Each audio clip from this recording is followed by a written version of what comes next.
Hello friends, today I wanted to share with you guys a Barbarian build for farming Death's Breath using the Sages set for Season 12, or well technically it's on the PTR at the moment, but I doubt things are going to change that much between now and when the season releases. So let's check it out.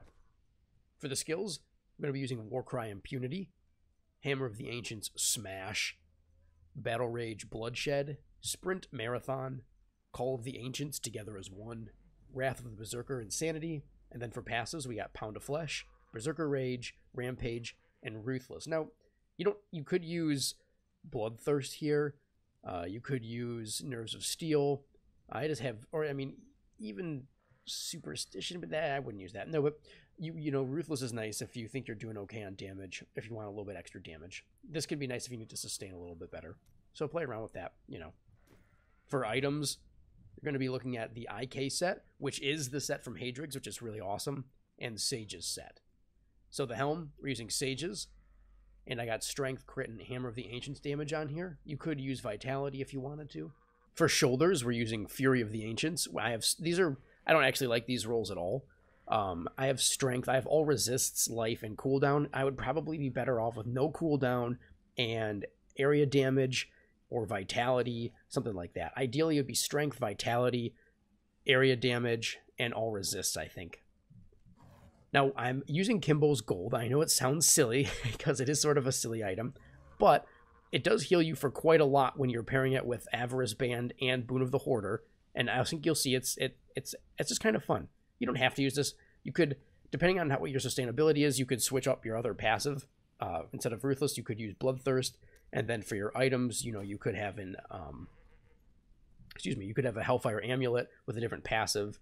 But this is just, you know, you're going to find one of these early in the season, and you might be able to use it to start farming T13 stuff. Anyways, we're going to be doing fire damage, so go ahead and grab fire skills.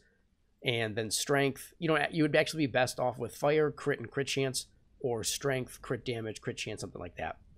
But yeah, for the armor, strength, vitality, all resists, pretty standard stuff.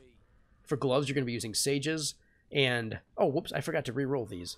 Wow, I did, okay, so what you're going to see here is, in the video that I recorded, I forgot to re-roll these gloves. They should actually be strength, vitality, crit damage, and crit chance, so I'm missing a substantial amount of damage from these not being re-rolled. But that should give you an idea of how strong the build is when you get to the video.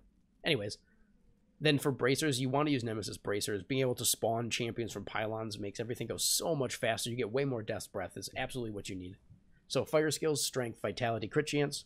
For belt, you're using IK. So you got strength, vite, all resists, and life percent. And pants, Mortal Kings, strength, vite, all resists. Boots, strength, vite, all resists, Hammer of the Ancients. For rings, I'm using Avarice Band because we're going to use Boon of the Hoarder, and that helps with Kimbo's Gold, and it actually does help with our Pound of Flesh skill. It helps us grab those health orbs easier, so that's nice. And so strength, strength, crit damage, crit chance. And then the other ring, I'm using a Unity. I found that I was dying too easily, so I just decided to use a Unity. You could also use a Convention of the Elements for a huge burst of damage when it cycles around to fire, but that's up to you. And then for the weapon, you're going to have IKs, so you'd have damage percent, strength, area damage, and then the Call of the Ancients is on there automatically. For gems, like I said, we're going to be using Boon of the Hoarder, and Bane of the Trapped, and Bane of the Powerful. Now, none of these gems are very high. The highest one is only 60, you know, so that's not a huge deal here. There's no augments in any of the gear. For Paragon, I have 800 set in, but you could easily do this with probably 400 Paragon, maybe like closer to 600. But for the time being, I have movement speed, then the rest in strength, and then everything else is maxed out. If I had to pick and choose, it would be crit chance, crit damage, and then these ones aren't that important. Here, as long as you have all resists and probably life, you'd be okay. Then maybe armor if you can get a little bit more. And then here, the only one that really is important is area damage. So again, you don't need this much Paragon. I just left it all in there for the sake of having it. So yeah, you can see my sheet DPS is around 1 million, a little over 1 million. And, oh, whoops, let's talk about what's in the cube, because this is where all the damage actually comes from. So in the cube, we have the Gavel of Judgment. This makes Hammer of the Ancients do an insane amount of damage. And Braces of the First Men. Again, Hammer of the Ancients, a ton of damage and attacks faster. And then the Ring of Royal Grandeur, which allows us to complete both IK and Sage's set. And so that's it. It's a lot of fun. I can do T13 pretty consistently in around 3 minutes. So that's around, you get around 50 Death's Breath every run. So that's close to 1,000 an hour. That's it's pretty good stuff.